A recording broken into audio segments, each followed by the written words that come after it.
कठोर होते हैं क्योंकि कठोरता से ही जड़ता उतरती है। अब मान के चलिए कुछ गुंडे मवाली हो गए, क्या वो समझाने से समझते हैं? नहीं। किस चीज से समझते हैं? दंड। ये दंड का समय है। अगर कोई व्यक्ति सात्विक जीवन जी रहा है, भक्त का जीवन जी रहा है, इन 3 युग चक्र को फॉलो कर रहा है, किसी देवी देवता का भक्ति कर रहा है, राम जी की भक्ति कर रहा है, कृष्ण जी की भक्ति कर रहा है, शाकाहारी है, तो फिर वहां समझाया जाता है। वहां शनि कठोरता नहीं करते। इस चेतना पर जीने वाले को ये देते हैं ठीक दंड।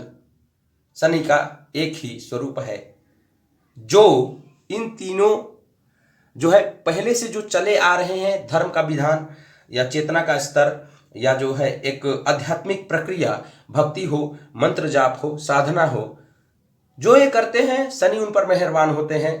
आप जो कर रहे हैं सही कर रहे हैं, लेकिन जो वो पूजन पाठ या अध्यात्म की तरफ झुकाव नहीं होता तो वो समझाने से नहीं समझते, उनको दंड देना अनिवार्य हो जाता है क्योंकि उनका राहु बिगड़ चुका होता है। जो अध्यात्म में है उनका राहु तो सही होता है, कुछ बिगड़ा भी हुआ होता है तो शनि जो है अलग तरीके से शक्तियों के हवाले कर देते हैं। वो अपने हिसाब से लीला रचाकर उसको जो है धीरे धीरे अलग कर देते हैं। लेकिन जो कलयुग के स्तर पर है, जो समझाने से नहीं समझते, आध्यात्मिक नहीं है, एक ही बार झटके सहने पड़ते हैं शनि देव के, और एक ही बार में जो खराब आदत है छूट जाती है।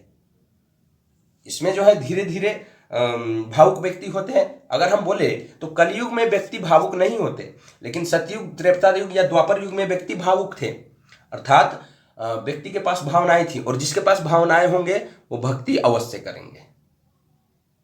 तो जो भक्ति कर रहे हैं भावुक हैं। शनि कभी भी चंद्रमा को पीड़ित नहीं करती, शनि हमेशा बिगड़े हुए मन को पीड़ित करती है, क्योंकि शनि को जो है भावनाओं की आवश्यकता होती है। और इस समय में जो ज्योतिष बोलते हैं कि शनि जो है पीड़ा देते हैं, भावनाओं को आहत करते हैं, तो एक गलत कंसेप्ट है। आपने शनिदेव को अच्छे से समझा ही नहीं। शनिदेव हमेशा भाव को बचाना चाहते हैं ताकि सब कुछ व्यवस्थित रहे, लेकिन भाव वहां पर देना है जो ईश्वर के प्रति झुकाव रखता है, और शनि हमेशा ईश्वर की तरफ समर्पण करवाते हैं। अब आगे चलते हैं कलयुग के बारे में। कलयुग की मानसिकता देखेंगे तो यह दिखावे का युग है। शनि आ गए तो इतना बात समझिए, शनि 2 ऊर्जाओं को समझते हैं, राहु और केतु। ठीक, मैक्सिमम कलयुग में ये दोनों ऊर्जा बिगड़ी होती है, और ये दोनों को जो है ठीक करने का काम सिर्फ शनि कर सकते हैं। दंड द्वारा ही ये ठीक होते हैं। केतु जनित व्यक्ति को एकांत देते हैं वो, राहु जनित व्यक्ति को दंड देते हैं वो। ठीक, अब हमारे स्वयं की कुंडली में देखेंगे तो राहु कन्या राशि में बैठे हैं, केतु मीन राशि में, दोनों बिगड़े हुए थे। हम ये दोनों स्वरूप से निकल चुके हैं। शनि महादशा अभी हमारे स्वयं के चल रही है। राहु आपका जो है प्रबल है और बिगड़ा तो बहुत दुख देता है। केतु अगर बिगड़ा तो आध्यात्मिक स्तर से जो है आप अलग हो जाते हैं। हमारे ये दोनों बिगड़ गए थे, शनि महादशा थी, फिर अलग अलग तरीके से जो है उनको शांत किया गया, समझना पड़ा। तो जिसको व्यक्ति को है राहु है दंड और केतु है एकांत। अब हम स्वयं की बातें करते हैं। हमने स्वयं आज से कुछ साल पहले तक हमें स्वयं पता नहीं होता, क्योंकि राहु जो है मन को ग्रास बना लेता है। स्वयं को पता नहीं होता कि क्या अच्छा है क्या बुरा है। हमें लगता है कि हम तो अच्छे कर्म किए हैं, लेकिन राहु जो है मन पर कब्जा कर चुका होता है। और राहु को जब तक केतु सही ना हो, एकांत में स्वयं के कर्म को या आंतरिक अवस्था को ना समझा जाए, तब तक राहु को नहीं पकड़ा जाता। क्योंकि राहु दिखावे के लिए अच्छा कर्म करते हैं, अगर वो खराब है तो।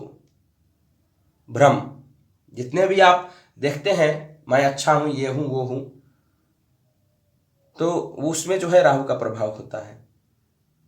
हम इस अवस्था से गुजर चुके हैं, क्योंकि कलयुग का समय है। ये दोनों ऊर्जाएं बिगड़ी हुई है, हर व्यक्ति इसके प्रभाव में आए हैं। चाहे जो सुन रहे हैं, जो पहले खराब थे अभी सही है, या फिर अभी जो है स्वयं को हमारे तो कर्म सही है तो हम क्यों भोगे, देखिए, कर्म सही सब कोई रखना चाहता है, क्योंकि अगर इस दुनिया में आप कर्म सही नहीं रखेंगे तो घृणा के पात्र बनेंगे, और घृणा के पात्र बनेंगे तो अनेक दुख आते हैं। तो दिखावे के लिए ही सही राहु जो है सही कर्म करने का नाटक करते हैं। आंतरिक शुद्धता से राहु को कोई लेना देना नहीं होता। अगर केतु स्ट्रांग है तो वही फिर आपको राहु के प्रभाव से बाहर निकालते हैं, और केतु तभी स्ट्रांग होगा जब आप एकांत होकर अपने अंतर्दृष्टि अंतर चेतना को देखें, और उसके बाद जो है स्वयं को समझें और अपने मन को समझें। हम जो सही कर्म कर रहे हैं क्या वो वास्तविक रूप में सही है, आंतरिक चेतना से निकल रही है, या फिर किसी फायदे के लिए, किसी दिखावे के लिए कर रहे हैं। तो ये समझाना शनि देव का कार्य होता है। और सबसे पहले शनि जब आते हैं, शनि महादशा शुरू होती है तो एकांत देते हैं, लोगों से अलगाव करते हैं ताकि आप स्वयं को समझे।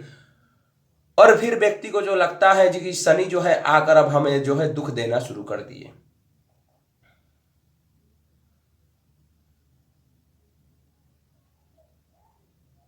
शनि देवता है, सूर्य पुत्र हैं, देवता दुख नहीं देते।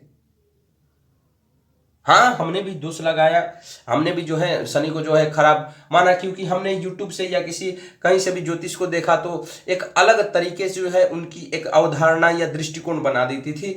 उनके प्रभाव में आकर जो है हमने भी उन पर कुछ आरोप या कुछ लगाए, जबकि और उस पर भी जब आप बृहस्पति जनित है और शनि आपके मार्केश बनकर बैठे हैं, तब पोजीशन वक्री है, ठीक है, अच्छा है, लेकिन गुस्से में तो कभी कभार जो ग्रह दशा जिसकी चल रही है उन्हीं पर जो है हम अटैक कर देते हैं। और शनि देव को जो है पता है कलयुग में जो सही रास्ता दिखाता है उसी को व्यक्ति जो है खराब कहते हैं। समझाने पर समझ आ जाता है, शनि महादशा चलता है, क्योंकि शनि जो है जानते हैं समझाने तो समझा नहीं, अपने तरीके से समझाने पर एक दिन समझ जाता है व्यक्ति स्वयं। तो शनि आते ही पहले राहु केतु को शांत करते हैं, और जैसे राहु केतु शांत हो जाते हैं फिर बाकी ग्रह पर इनकी प्रभावता जो है, इनका भ्रम जो है हट जाता है। जहां व्यक्ति का राहु जनित कर्म खराब हुए तो बाकी ग्रहों पर जो है उनका असर पड़ता है। ठीक, अपर दृष्टि और पर स्त्री पर कुदृष्टि। तो इसके लिए आपको केतु स्ट्रांग होना होता है। ठीक, इतना समाज और समय इतना दूषित हो चुका है कि आप तो जानते हैं कई प्रकार की ऐसी घटनाएं जो हम कल्पना भी नहीं कर सकते हैं, कलयुग में आम बात हो चुकी है। क्यों? ये बिगड़ चुका है। इंसान को सही गलत का भेद नहीं पता होता है। अब अगर हम किसी कुकर्म करने वाले व्यक्ति को भी हम कहें, जिनको जो है फांसी की सजा दी जाती है, अब आप समझ सकते हैं हम किस प्रकार की जो है व्यक्ति को बता रहे हैं। जब वो कर्म करते हैं तो उनकी चेतना और बोध बुद्धि सब हर ली जाती है, क्योंकि हर व्यक्ति को पता है वो कर्म करने पर सीधी सी बात है इतनी कठोर दंड मिलती है सरकार द्वारा और भगवान द्वारा कि व्यक्ति कल्पना भी नहीं कर सकता। तो व्यक्ति ने वो कर्म किया तो क्यों किया? क्योंकि सबको पता है कि वो कर्म का फल जो है बहुत भयंकर, बहुत पीड़ादायक है, फिर भी व्यक्ति वो कर्म किया। क्यों? ऊर्जा और प्रभाव अधिक होने के कारण। जब व्यक्ति राहु जनित क्रिया या कर्म खराब करते हैं, या खराब राहु जनित व्यक्ति से जो है संपर्क अधिक रखते हैं, तो उनके कर्म खराब होते हैं। तो कलयुग में संगत सही रखो, जीवन यापन जीवन शैली सही रखो, जीवन शैली सही रखो, आध्यात्मिक रहो, और संतुलन को आधार रखकर कर्म करो। क्योंकि राहु जनित जो है समय है, अगर आप बोलेंगे कि हम सतयुग जैसे सत्यवादी बनेंगे तो फिर आपके सत्य बोलने वाले आदत को राहु जो है फायदा उठा लेगा। कलयुग में झूठ बोलने का पाप नहीं लगता अगर झूठ का आधार संतुलन है, स्वयं की रक्षा है, या किसी को हानि न करने वाली नीयत है। तो झूठ का दोष कलयुग में नहीं लगता, क्योंकि द्वापर युग से ही भगवान श्री कृष्ण ने शुरू कर दिया था कि यहाँ आगे तुम सब लोग झूठ बोलोगे क्योंकि द्वापर युग में श्री कृष्ण भी बहुत झूठ बोलते थे, क्योंकि स्वयं के लग्न पर जो है राहु का प्रभावी था। 16-17 वर्ष तक जो है उनके राहु जनित कर्म हुए थे, जो है खेलना कूदना, एक बच्चे के तरह जो है उनका जीवन यापन था। लेकिन जब वयस्क अवस्था आया महाभारत की युद्ध की कंस वध के बाद, बेहतर अगर हम श्री कृष्ण की जीवन देखेंगे तो कंस वध के बाद जो है श्री कृष्ण के जीवन में इस तरह के परिवर्तन आए कि वो अंतर्मुखी क्रिया के जो है क्रिया की तरफ जाने लगे, और फिर वहां से जो है उनका प्रभाव विश्व पर बढ़ने लगा। उसके बाद महाभारत का जो है खेल चक्र शुरू हुआ था। वैसे तो अगर हम वीडियो बनाते हैं तो पिछले युगों के जो है बात और कथाएं कहने में जो है अलग दृष्टिकोण से मजा आता है, फिर भी हम बाद में आते रहेंगे। वैसे % आध्यात्मिक चैनल है तो क्या। अच्छा, अब आगे चलते हैं। हाँ, तो कहाँ पर थे हम? युग चक्र अर्थात द्वापर में चले गए थे। हाँ, राहु और केतु जनित। अब कुछ कर्म तो है हो जाते हैं, अब उस पर जो है व्यक्ति को तो है दंड मिलता ही मिलता है, लेकिन उसका जो है एक कारण है। कलयुग का समय इस तरह से हो गया है कि कब सही व्यक्ति गलत हो जाए हम नहीं कह सकते, क्योंकि प्रभाव और ऊर्जा का वेग इतना अधिक है। हम कई बार देखते हैं समाज में सम्मानित व्यक्ति भी जो है गलत काम कर देते हैं। क्यों? क्योंकि किस व्यक्ति के अंदर किस तरह का इंसान है, आपने जिसके साथ संगत किया है वो सही है या गलत हम नहीं जानते, क्योंकि हमने बता दिया है राहु सबकी नजर में अच्छा बनता है, भीतर से खराब रहता है। तो अगर आप किसी से संगत कर रहे हैं, कुछ कर रहे हैं, तो उसकी ऊर्जा को प्रभाव तो पड़ेगी, और उसकी ऊर्जा प्रभाव पड़ते ही कर्म तो बिगड़ेंगे। एक कहानी था, एक साधु संत जो है किसी के घर में अन्न लिए, और पता चला कि सुबह उनके कंबल लेकर चले दिए, रात में उन्हीं के घर में थे, तो पता लगा तो उनके अन्न में दोष था, उनके कर्म खराब थे। अब अन्न को पता लगाया गया तो चोरी का अन्न था, तो राहु जनित कर्म जो है खराब। राहु के जो है प्रभावी व्यक्ति से संगत भी करेंगे, ज्यादा पॉलिटिक्स से रिलेटेड व्यक्ति से संगत करेंगे तो थोड़ा ना थोड़ा कर्म खराब हो जाता है। अब पॉलिटिक्स को जो है सामान्य हिसाब से देखा जाता है, वैसे तो पॉलिटिक्स पर जो है थोड़ा बहुत सभी का प्रभाव होता है। पॉलिटिक्स खराब नहीं है, राजनीति खराब नहीं है अगर नियत सही हो तो, लेकिन व्यक्तिगत स्वार्थ के लिए है तो फिर राहु अधिक खराब हो जाते हैं। ठीक, कर्म सही या गलत नहीं होता, नियत। अगर हम कलयुग में देखेंगे तो कर्म देखिए मत कि क्या खराब है क्या अच्छा है, क्योंकि निचले स्तर के बुद्धि वाले व्यक्ति से निचले स्तर के कर्म भी करना एक हिसाब से सही है, लेकिन अगर आपकी नियत सही होना चाहिए। अब इसका अर्थ ये नहीं है कि आपने निचले स्तर के व्यक्ति के साथ जो है उसी के तरह के व्यवहार से जवाब दिए तो आपको दंड नहीं भोगना। दंड भोगेंगे, लेकिन शुद्धिकरण तो आवश्यक है, क्योंकि आपके अंदर भी उसी तरह के कर्म किए तो आपका शरीर और चेतना भी अशुद्ध हो जाएगा। मान के चलिए दो व्यक्ति है, गाली गलौज हुआ, एक सही के लिए बचाने के लिए गाली गलौज किया, किसी ने व्यक्तिगत स्वार्थ के लिए गाली गलौज किया, मन तो दूषित हो गया दोनों का, क्योंकि दोनों राहु जनित कर्म है। तो फिर शनि जो है कठोरता के साथ वो निकालते हैं, मन की शुद्धि के लिए कठोरता आवश्यक है। ठीक, गाली देने से राहु खराब होता है, तो उसके लिए जो है सहना दोनों को पड़ेगा, दोनों को शनि की दृष्टि सहनी पड़ेगी, क्योंकि शनि शुद्धता करते हैं। अब इस पर यह मत कहिएगा कि हम तो जो है सही के लिए किए थे या कुछ, या फिर ऐसे वैसे नहीं। कीचड़ में आप उतरेंगे कीचड़ को साफ करने के लिए, तो कीचड़ तो आपके शरीर में भी लगेगा। कर्म करते हैं तो आपकी चेतना पर भी उसकी असर पड़ती है, आपके कर्ता भाव पर भी उसकी असर पड़ती है, आपके मन पर भी उसके प्रभाव पड़ते हैं, क्योंकि कर्म मन से ही होता है। बात क्लियर हो गई? हो सके तो बोली विचार का जो है अपने उच्च स्तर पर रखिए, नियत सही हो, दंड से नहीं डरना। थोड़ा सा अशुद्धि होता है तो शारीरिक पीड़ा होती है, कुछ होती है, कुछ अधिक भी हो जाती है। अधिक जो है अशुद्धि होने पर मैक्सिमम तो है इस युग में जो है व्यक्ति बीमार पड़ते हैं और जो है भक्ति करते हैं। तो आप समझ रहे हैं कि सही कर्म करते हुए भी हमें कभी कभार दंड मिलता है, क्योंकि शुद्धिकरण आवश्यक है, शनि का युग है। तो हो सके तो खराब कर्म और खराब व्यक्ति से दूर रहा जाता है। इस समय में कौन सही है कौन गलत नहीं जान सकते हम। इस पर जो है आपको सिर्फ एक ही तत्व बस आ सकता है, केतु।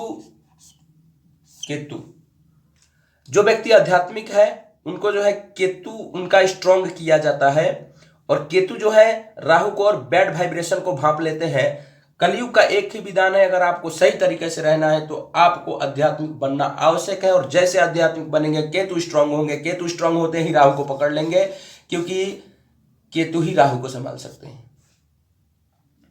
सूर्य जनित कर्म करते हैं, गुरु जनित कर्म करते हैं, तो इस वाइब्रेशन को जो है आपके पास जो है उतना प्रभाव नहीं पड़ता, क्योंकि अंदर से ही उस तरह की ऊर्जा निकलती है, अच्छी नीयत के व्यक्ति हो जाते हैं तो उतना प्रभाव नहीं पड़ता। हमारे जो है सूर्य गुरु भी अच्छे हैं, केतु राहु भी अच्छे हैं, तो उतना खराब व्यक्ति नहीं आता। लेकिन एक पब्लिक सीट पर बैठते हैं, पब्लिक वर्क करते हैं, तो उस तरह के व्यक्ति आ जाते हैं, थोड़ा सा अशुद्धि हो जाती है, शाम तक जो है माइंड जो है डल हो जाता है हमारा, शाम तक ऑफिस से आते हुए डल हो जाता है। तो इस प्रकार का जो है हमारे शरीर में प्रभाव पड़ता है, शरीर पर प्रभाव पड़ता है, उसके वाइब्रेशन पर प्रभाव पड़ता है। उसके बाद जो है शुद्धिकरण होती है, थोड़ा एक्सरसाइज होता है, उसके बाद जो है शाम को जो है दीपक बालना या कुछ इस तरह की क्रिया, तो उससे जो है हम भी प्रभावी होते हैं। सुबह पूजन पाठ करते हैं, शाम तक जो है थोड़ा सा खराब हो जाता है। तो केतु स्ट्रांग होना आवश्यक होता है। केतु जो है अंतर क्रिया से सामने वाले के वाइब्रेशन, नियत या सब चीज जो है नाप लेते हैं, समझ लेते हैं। तो केतु राहु को पकड़ते हैं। आध्यात्मिक होना अति आवश्यक है, और कलयुग में पर स्त्री पर कुदृष्टि, पर स्त्री का संगत से वर्जित रहना है। और अगर आप पुरुष हैं तो स्त्रियों से ज्यादा नजदीक नहीं रहना। कब तक? जब तक आप पर जगदम्बा की कृपा ना हो और आपकी दृष्टिकोण स्त्रियों के ऊपर सही ना हो। कलौ चंडी विनायक, मंगल और केतु का युग है ये। चंडी युद्ध एक हिसाब से देखेंगे शनि का तो है ही है, लेकिन एक श्लोक है कलौ चंडी विनायका, चंडिका माता चंडिका, केतु में बोले तो गणपति जी, गणपति, फिर बोलिए गणेश जी, ये दो तत्व मुख्य रूप से, ये दोनों का तो कम से कम पूजन होना ही चाहिए। चंडी बोले, चंडी बोला जाए तो दुर्गा तत्व, क्योंकि वही आपके अंदर के महिषासुर तत्व को मारेंगे, और केतु बोले तो गणेश जी, कलौ चंडी विनायक। समझ रहे हैं आप? क्योंकि यही दो चीजें जो है हमें पाप करने से बचाते हैं। तो हर युग में देवता भी प्रधान हो जाते हैं, अर्थात देवी पूजन और गणेश पूजन इस युग का सबसे अधिक जो है मांग है। शुरुआत तो द्वापर से ही हो गया था देवी पूजन का, चाहे वो भगवान कृष्ण द्वारा अनेक जो है तंत्र शक्तियों को जागृत करना हो, या फिर देवी पूजन का विधान देखेंगे तो हर युग में होता है, लेकिन कलयुग में प्रधानता आवश्यक है, क्योंकि राहु को मंगल ठीक करते हैं, वो है बल प्रयोग करके। लेकिन मंगल भी दूषित होने का चांस अधिक होता है, सूर्य की आवश्यकता होती है। तो एक हिसाब से देखेंगे तो कलयुग में पिछले तीनों युगों का गुण होना चाहिए, सतयुग, द्वापर, त्रेता। तो आप वैदिक हिसाब से रहिए, त्रेता युग में श्री राम जी की भक्ति करिए या कृष्ण जी की भक्ति करिए, आध्यात्मिक रहिए, क्योंकि ये तीनों ऊर्जा ही कलयुग को नियंत्रित कर सकता है।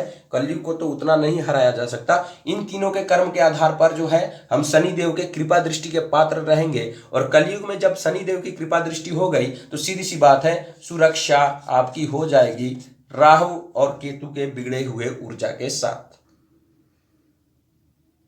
तो आध्यात्मिक रहिए, शनिदेव की कृपा दृष्टि रहेगी। सबसे पहले इस चीज से बचना है, शुक्र खराब नहीं होने देना है अगर आप कलयुग में सुख भोगना चाहते हैं तो। यही बात समझाना था। टॉपिक छोटा ही बनाना था, बहुत लंबा हो गया। देखिएगा इसको। धन्यवाद।